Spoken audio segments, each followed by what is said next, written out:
The year was 1943. Over the gray skies of Europe, thunder echoed, not from the clouds, but from the engines of war.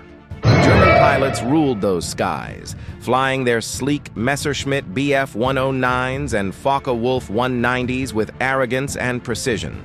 They called themselves the Luftwaffe elite, and for a time, they truly were. When rumors spread about a new American fighter, heavy, bulky, and almost comically large, German aces laughed. They said, the Americans built a flying milk cow, and in their first glimpses, the laughter made sense. The Republic P-47 Thunderbolt looked absurd. It was enormous, its fuselage thick as a bomber's, its engine a radial beast that growled and smoked. Compared to the slim, deadly silhouettes of German fighters, the P-47 was a joke. "It'll never turn," one Luftwaffe officer sneered. "It's a flying target." But the Americans didn't build the Thunderbolt to dance. They built it to destroy. At its heart was the Pratt Whitney R-2800 double wasp, 18 cylinders of pure fury. When the pilot slammed the throttle forward, the engine roared like a lion and the ground shook.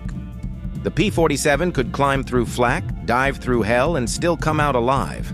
And hanging beneath its wings were 8 Browning 50 caliber machine guns, 4 on each side, that could shred anything foolish enough to stay in front of it.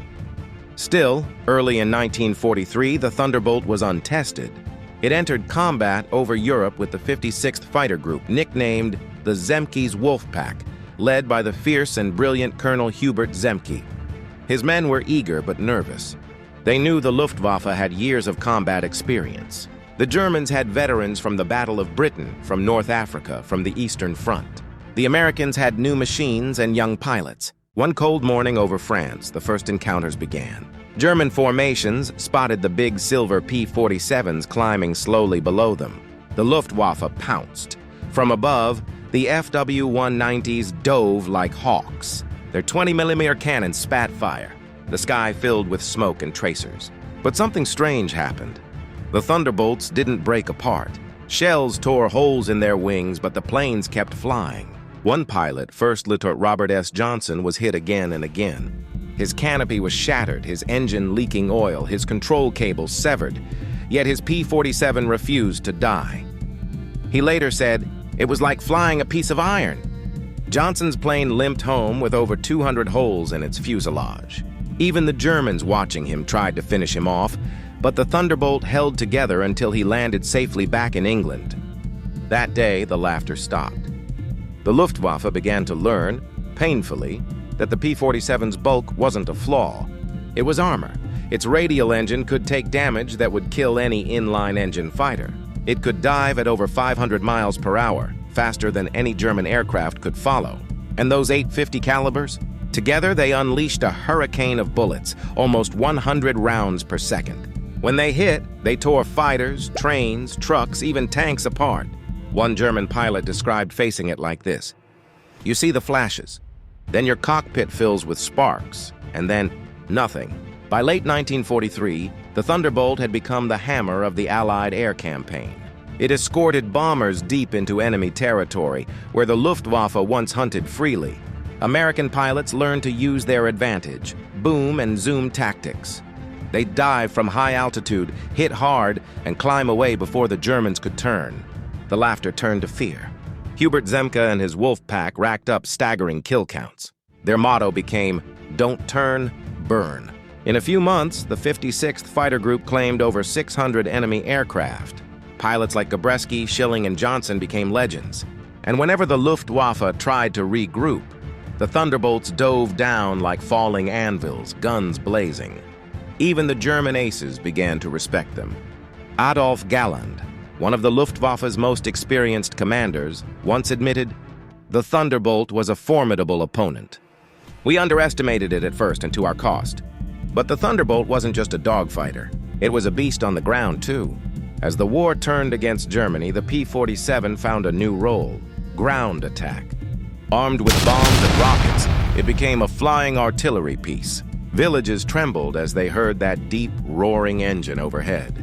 German troops called it Der Schwarze Tod, the Black Death. From Normandy to the Ardennes, Thunderbolts blasted tanks, trains, and convoys. They cut off reinforcements, destroyed supply lines, and cleared the path for advancing Allied troops. Pilots would return with their wings blackened by smoke and oil, grinning through soot. They knew what they'd done down there. By 1944, the same German pilots who once laughed now prayed not to meet a Thunderbolt in the sky. The tables had turned completely. The Luftwaffe was losing its edge. Fuel was scarce, pilots were younger, and the Americans came in waves. In one mission over Germany, a group of P-47s flew low over a Luftwaffe base, strafing the runways. A German mechanic, hiding in a hangar, later recalled the sound. It wasn't thunder. It was like the sky itself was tearing apart. As the war dragged on, the Thunderbolt became a symbol, not of elegance, but of raw, unbreakable power. It was the iron fist of the Allied air forces. It didn't dance in the sky like a Spitfire or glide like a Mustang. It crashed through clouds like a storm, leaving nothing but silence in its wake. When the final days of World War II came, the statistics spoke for themselves. The P-47 flew more than 746,000 combat sorties, more than any other U.S. fighter. It destroyed over 7,000 enemy aircraft in the air and tens of thousands more on the ground. The Germans never laughed again. Years later, in post-war interviews, even Luftwaffe veterans spoke of the P-47 with a kind of awe. One said softly, "It looked too big to fly, but when it did, it was unstoppable." The Thunderbolt story isn't just about metal and engines. It's about belief. Belief that toughness can triumph over grace, that the underdog can rise through sheer will and power. Because in the skies over Europe, laughter once echoed at the sight of that strange, fat American fighter. But when its 8 Brownings opened fire, laughter turned into silence. And the legend of the Thunderbolt was written in smoke and steel. And maybe that's the lesson it left behind. Never underestimate the ugly, the heavy, or the slow.